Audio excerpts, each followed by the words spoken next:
This is the Leo Clamaco Podcast. What is your favorite part of these trips? Is it the trip? Is it the food? Is it the clothing? Is it the camaraderie? What is your favorite part about it? Well, of course, all those things, but that's not my favorite. That just actually are perks of what we do. I'd That say adds the to it, job, right? Yeah. But it's not a job. It's actually fun. My favorite part of it is the people that we meet and the connections that we make and the relationships that we build. Because you can go fast by yourself, but you can go far with a group and with the relationships that you build. So every time we go somewhere whether we're filming here locally in Florida or Texas or New York or, our masterminds or even our destination trips, we're always surrounded by powerful people that, we come out with these great relationships that we can continue to build on from today into the future. So I would say that that's my favorite part of the episodes. And, it takes a while to build relationships and some come, instantly, and maybe it's not a right now, but it always comes back full circle. And there will be a time. It's just, when is that time? But, just meeting the people and making connections and the relationships that come out of it. That's my favorite part. What do you do for a living? I have a lot of things.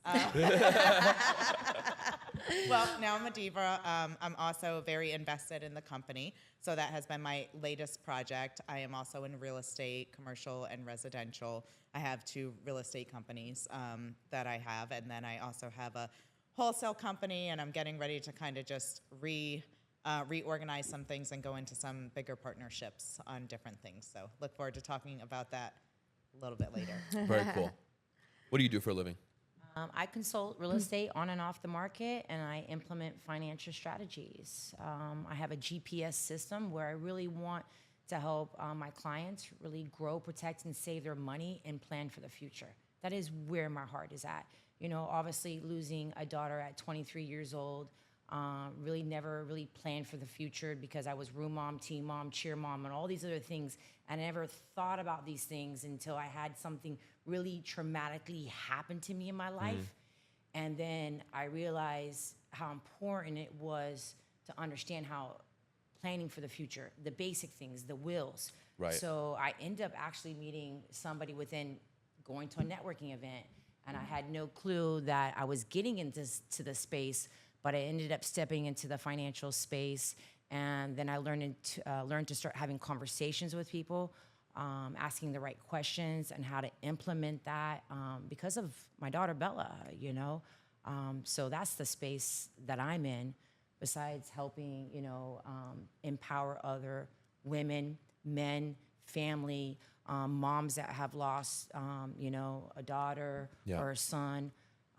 I just want to impact the masses through what I do. Do you have other children? I actually have 4. So my oldest, Bella, she would have been 26. It's going to make 3 years November 13th. So I'm going on the 3-year mark. It's my son's birthday. Really? Yeah. November 13th? Yeah. So it's so crazy because I'm a big, also connector network. My company is Real Estate and Life Concierge, and I've done over 500 events. And my last event 3 years ago was on 11/11, and that is the day that I got the call that she wasn't breathing, and then she left me on the 13th. She was actually born on the 13th. Wow, she was born on the 13th. Look at this. So we're coming close. Oh God, that was deep. What else? So, besides Bella, I have Victoria. I love Victoria. Victoria's 22. She's a tourist. She's outgoing. She's driven. She's loving, she's caring, she's nurturing, and she's an amazing sister. And I am so proud of her stepping up to be the older sister, which she never thought she had to, but she did, and she's amazing. And then I have my one and only son, Simon James. God bless me with a son to teach me what unconditional love is. And he's almost 18. He's graduating this year. And then I have Electra. She's 16. She's amazing. She stepped into herself. She's driven. She's loving. All my kids are extroverted. They're outgoing. They're healthy. They're beautiful. We all have a story. I'm very proud of my family and my kids and where we're at. Unfortunately, sometimes things happen. I don't understand. I definitely have faith and I have hope. I believe in God, and I believe that everything happens for a reason. And this situation that happened to us and our family actually brought us closer together. If it wasn't for Bella, I wouldn't be where I'm at today. And I wouldn't be speaking here, doing what I'm doing. And again, thank you, Christine. I can imagine. I can feel your love and your passion. Yeah. It's Thank radiating. you to her because she gave me a platform to share that. It's not even about anything but that. Like, she helped me heal. I think that's what's great and what's exciting for me is, like, you know, even with Carissa, like, she's, you know, was telling me how she kept feeling a certain way with her life and she needed something fresh and she felt stuck. And, you know, it's like being able to watch her, like, kind of blossom and feel more confident in where she's at and where she's headed and what she's doing. And just, you know, and Geraldine, you know, like, I kind of felt like some people didn't really see Geraldine's value, and I did. And I was like, I'm like, you come on my team. I'll take you all day. Like, I watch how people move. I'm really big on observing people, and I like to watch how people move, how people behave, how people treat other people, how people react, you know. And that's how I pick my people, you know. And with Geraldine coming on new, and Christine said, she's like, I really want you to work with Geraldine, you know, just kind of show her the ropes. And I'm like, okay. And so we're working together, and I think I called Christine like a week and a half later. I was like, girl, she got this. She don't need it. You know, I was like, she is dynamite. She is a firecracker. You know, she gets it. You know, she got it very, very early. And so it's been a pleasure working with her and all of the girls. But it's like, you know, to echo what Christine says, it's like, you know, you see people coming on the team and you watch them grow. Like, I've watched Christine grow. I've watched Ingrid grow. I met Ingrid 2.5 years ago, and the first thing, you know, I sat next to her and she was wearing this beautiful, like, leather dress, and she was telling me her story. And I remember saying to her, I said, you're so beautiful inside and out. And I said, what you've gone through and what you've overcome, I said, girl, I see you. I see you. That's powerful. And, you know, and here I'm sitting next to her today, and, you know, this beautiful, strong woman. But yeah, just watch everybody grow and watch myself grow. Like, the first mastermind, as I was a sponsor, and I said to myself, and I said it on camera, and it's funny to go back and watch it now, not knowing all of this was going to transpire. But I said, you know what, I'm stuck here, and I need to get here. And I know what I need. I need a team. I need a team of people that I can lean on and they can lean on me. But I need a group that is strong, because I can't get here by myself. And what I was doing to get here is not working anymore. And so, and watching that on camera and now seeing where I'm at now, you know, a year later, and I'm like, holy crap, like, this is what I needed. This is what I got. So just spoke it to the universe. I spoke it. So, but yeah. Change and evolve. Yeah. That's the most amazing thing about it. Y'all are amazing. And can you believe we have divas everywhere? I mean, you know what's so fun is watching the duplication of what you've created. So like now Adora and her team in Texas, how they're taking off, and I don't have to hold hands. Right? I don't have to babysit. I don't have to micromanage, and it feels so good. And then I'm watching them post stuff like this where they're sitting on stage talking and they're having these, you know, sisterhood conversations and you know, talking about how it's helping them to have a sisterhood like this and the growth. And it's like, wow, this is really impacting me and helping me grow and helping me, you know, really see what the vision was and how much more this vision can expand and what it can do, you know, to the masses. And it's just really exciting. It's really exciting. Do you have a Divas podcast? No, we did a couple like fun little things back a few years ago. I've trialed and errored some things. You know, the TV show itself is so much work and so time consuming, and I'm the executive producer, so I do the editing of the stories, you know, and then I send it to my editing team. So my job is overwhelming right now, but it's something that we do want to do in the future.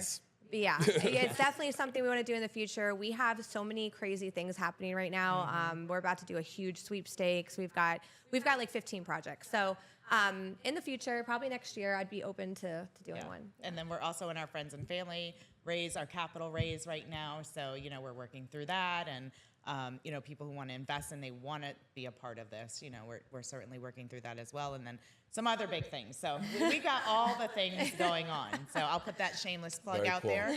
You know, if you want to invest in something big with us ladies, you know, reach out to Christine. And we have Dining Dudes coming. Yes, so I did not forget the men. Okay. I've actually, I did try to launch Dining Dudes like 2 years ago. Hi, Christine. I know. You look like you might be a good fit. I know. I think it'd be great. I like, unfortunately, I realized that men do not collaborate the same that women do. So am not the one to be able to put it together. I have to find men that really are like, I mean, just like the women, there's women that have come in and I'm like, after one episode, I'm like, that's not going to work for us. It's not what we're about. Right. Same thing with men's. Like I only tried it once and I feel like I just need to like reevaluate how I'm finding the men, how I'm finding men that want to work together. And so again, it's really a human experience, experiment for me. Like it's like trialing people together, finding the right puzzle, like Tetrix. And then duplicating it. Yeah, and then duplicating it all over in different markets. I mean, it's fun. It's fun to do. But yeah, if you want to talk about that. You want to head that up because I love your mindset. I am down. Yeah, mindset is very important. Like, count me in. Yeah, awesome. I love it. I can be, but I also can wing it really well too. Okay, perfect. Yeah. You need a group of men that all have their strengths that can come together and collaborate, and that's but also help each other build and grow. I remember just watching things on TV, and when I see a group of men that can come together and sit at a table and number one, uplift each other, and then two, be vulnerable and share what's really going on, but they're not competing. You know, I think with men and women, you can get at the table. Their guards are down. Egos and insecurity, which is who's ego. Who's got the bigger house, who's got the bigger car, whatever it is, or I got the bigger business, but actually just come together and be able to say, hey, here's my weak spot. This is where I need strength. Here's my strength. And let's go have a whole lot of fun doing it, and let's bring other people in here. But I think for me, that's powerful when you can see men actually do that, and it shows more strength than weakness. And let me say something about that, because you had made a comment or asked a question about, do we see women as being, less than in America? I actually feel like men are not getting enough love, attention, support. I think women got plenty. We got a lot going on. I don't feel bad for women at all. I feel bad for men. If you are a man in America right now, you are just beat down, suppressed, pushed in. Like it's just that's why I'm really excited about doing the dudes, because I feel like it's needed to show men being vulnerable with each other, being authentic with each other, uplifting each other, and coming together and without ego, without insecurity, and being able to just really be a supportive group of men. And I would love to see that. So if you're there to do it with me, let's go. Do it. Incredible. Dining Empire, Dining Dudes coming next. Yeah, I love it. Yes. Let's do it. Like such great synergy, and I've actually seen that in my career. I managed. You can't manage. You work with and you inspire and you lead. CEOs, and at one point in my career, over 150, CEOs that I worked with. And I actually brought a group together. I called them the Road Warriors because I had a tragic, time in my life. My children's father was just killed by a drunk driver. Wow, and they were literally driving me crazy. Like, not driving me crazy, but they were so active and so busy, and they were doing so many things. And I'm like, I'm only one person. And so, I brought them together, and they were my Road Warriors group. And, I taught them from the book Napoleon Hill, Think and Grow Rich. But the point of that story is these grown men with multi-million-dollar businesses, when they can sit down, it was a 2-year selection process for me because I wanted I watched them, and they didn't know why they were there. But when I put them in the room and I looked at them and I said, you trust me, don't you? And they said, yes. And I said, well, I need you, since you trust me, I need you to trust everybody in this room because they're here for a reason.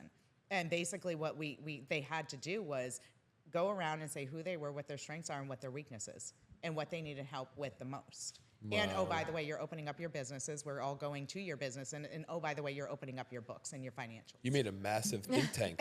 I did. And they became the highest performing group, and so I see, but they had to be vulnerable. I mean, I had grown men in there, they're $30 million businesses, and they're crying. Wow. And they're like, I just can't get this right, and I don't understand. And, and you got the other guy to say, you know what, bro, I got you. I got you. That's my strength. I got you. But I need help with this.